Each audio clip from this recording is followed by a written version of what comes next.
ঘরে রান্না করার মতো কিছু নাই, চাইলো নাই। বাজারে গিয়ে কিছু বাজার করে আনো না। সকাল থেকে ছেলেটারা না খাওয়াই রাখছি। আমার কাছে তো কোনো টাকা নাই।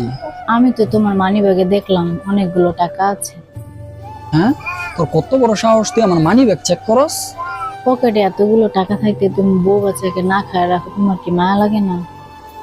তোরে যে কইছিলাম একটা ব্যবসা করার লাগিয়া তোর বাপের বাড়ি থেকে কিছু টাকা এনে দিতে, তুই আনছিলি? কই, আমার কথা চিন্তা করে তো কিছু টাকাও তো বাপের বাড়ি থেকে এনে দিতে পারলি না।